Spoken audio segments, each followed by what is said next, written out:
Want to help support Jonose Cigars? Two great ways to do it: smokeagoandshop.com and on Patreon. So click those links in the description below and help support this great cigar channel.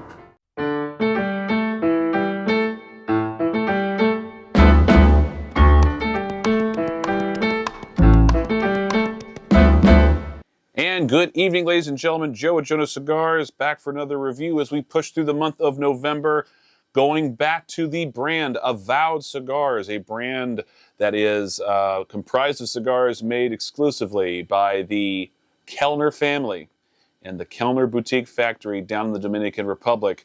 For those of you who don't know, the Kellners, long heritage of cigar making. They are the ones that basically did the magic that was Davidoff when Davidoff went to the Dominican. And they started their factory, Tabadome, which is where Davidoff had a lot of their cigars made. Well, the Kellners have decided some years ago to leave Davidoff, start their own factory, and do their own projects. And one such project is Avowed. This is the Vow by Avowed Cigars, the 6.29 Toro, as they call it.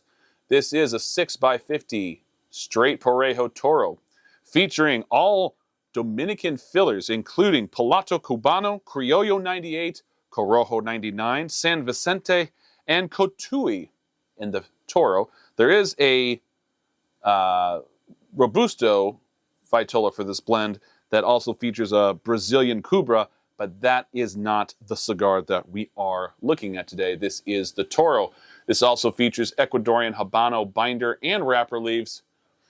Looking at the cigar, it is really quite pretty. A couple of noticeable blemishes just on this wrapper right there, this tiny little thing right there. I just noticed it. Visible veins, but they're pretty minimal. Very, very tight seams. Beautiful nut brown coloring. Very uniform nut brown coloring. Gotta love the band work on this one. That is a really gorgeous band. Very nice looking double cap on the top. A nice light oil sheen on this. Good looking roll and pack. Medium sort of pack on this cigar. Lots of sweet caramel. A little bit of funky earth, dried apricot, and some really toasty almond off of the body, off of the foot. More toasted almond. Dried fruit, but it's not apricot. I think it's more like dried figs, maybe dried dates. All right. Check the internal humidity with the Humidimeter Pro, a tool that I cannot recommend enough. It has saved me many a time from a less than ideal smoking experience, and we are looking right at 62 exactly. It's about as perfect as I could hope for. Let's go ahead and get it cut. Check out the cold draw. Cold draw has a nice feeling resistance to it, getting notes of dried dates, toffee, and caramel. Let's start toasting, see what we can find out.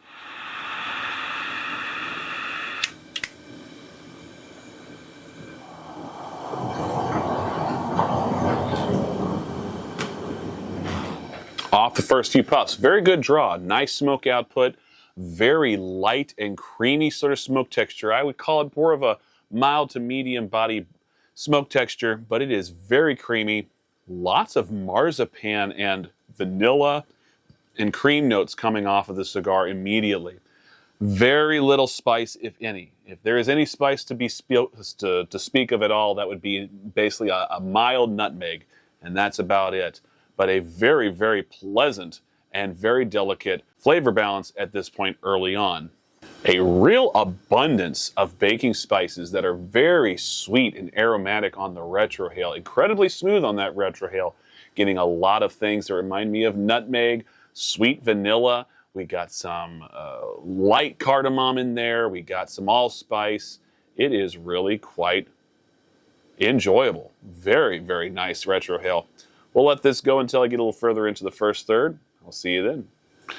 10 minutes in, well into the first third. Burn and smoke output. Very, very good. Excellent draw. Still mild to medium body. Really close to a razor sharp burn line. Flavors at this point, the sweetness has really come back. It's more of a savory, woodsy, somewhat nutty sort of flavor profile. Getting a lot of almond, getting a lot of chestnut, getting moments of Brazil nut in there as well. Still getting some of the baking spices that I mentioned before, but it is primarily sort of a muted, slightly sweet nutmeg and there are touches of vanilla in there as well.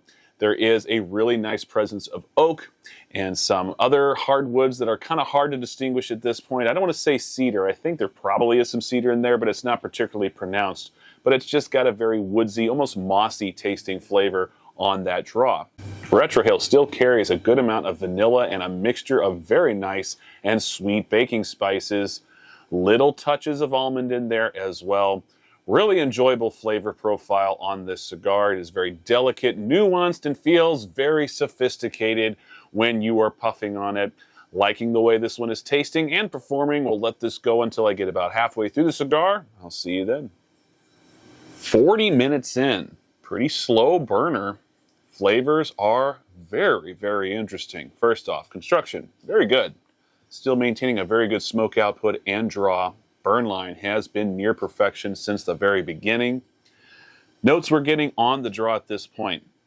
A really interesting combination of a very light milk chocolate.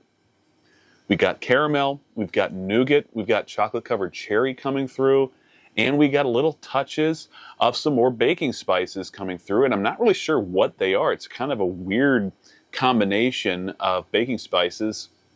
Can't really pinpoint what they are, but it works with all the other flavors we're getting. The chocolate, the nougat, and that chocolate covered strawberry or chocolate covered cherry, really, really good flavors. Those are really hitting home. And the added little bits of caramel in there have been a nice touch. Retrohale has bringing out a light touch of some citrus zest, combining with cream, vanilla, and baking spices, as well as some blanched almond and touches of that woodsy sort of flavor that I was mentioning in the previous segment. Really am enjoying the way this one is tasting, the way it is smoking. It is just a really elegant, very sophisticated cigar experience. Never really had a bad cigar from the Kellner family, and this one is so far one of the more impressive ones I've had from them. And yeah, that's saying a lot because the Kellners have made some pretty damn amazing cigars in the past. I'll let this go until we get towards the end of the cigar, give you my final thoughts. See you then. Hour and 45 minutes in. Impressive smoke time on this one. Impressive construction on this one. Now, off camera, this burn did falter a couple of times, and it even started to act like it was going to go out on me.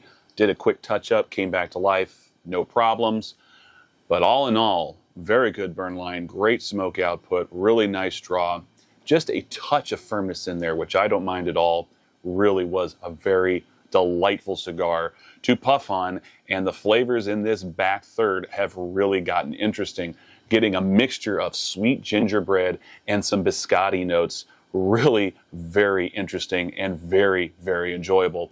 Balance of the flavors throughout this cigar have been very impressive. Lingering amounts of baking spices that are really very well rounded, very well balanced, giving me moments of ginger, sometimes giving me moments of mace, cardamom, allspice, nutmeg, touches of cinnamon in there now as well. And there's a little foresty floor sort of nuance coming through. I know that sounds delicious, doesn't it? But really is a very enjoyable note. Retrohale has a really nice buttery almond and cashew note coming through. Little bits of chestnut, hickory, oak, and cedar with a little touch of some white pepper. Just a kiss of white pepper there on the Retrohale. All around, just a thoroughly enjoyable flavor experience on both the draw and the Retrohale. I am not the biggest fan of Dominican heavy blends, but this one would definitely make a believer out of me. One of the best Dominican heavy cigar blends that I have had in recent memory, and who knew it would come from the Kellner family? Of course it would come from the Kellner family, one of the best blending families in the world ever to actually roll with Dominican tobacco. This is a fine specimen of Dominican tobacco right here, and is one that I will gladly smoke again. Really well done, guys. A big thank you to Tony Lorenko for sending me this one my way. Tony, this was just outstanding. Thank you, brother, for this fantastic gift in your last mail bounce that you sent me some months back. And thank you for tuning in for this review. As always, don't forget to subscribe. Click that icon bottom right corner of the screen if you haven't done so already. Don't forget to hit the bell notification icon so you get notifications every time I release a new video on the channel. If you like this video, please give me a thumbs up and leave me a comment below. All of this really helps with the algorithm on YouTube. And if you didn't like something for whatever reason in this video, please feel free to give me a thumbs down if you feel so inclined, but don't forget to leave me a comment below so I know what you're talking about moving forward. See you all on the next review. Have a great Thanksgiving. Till then, smoke a good one.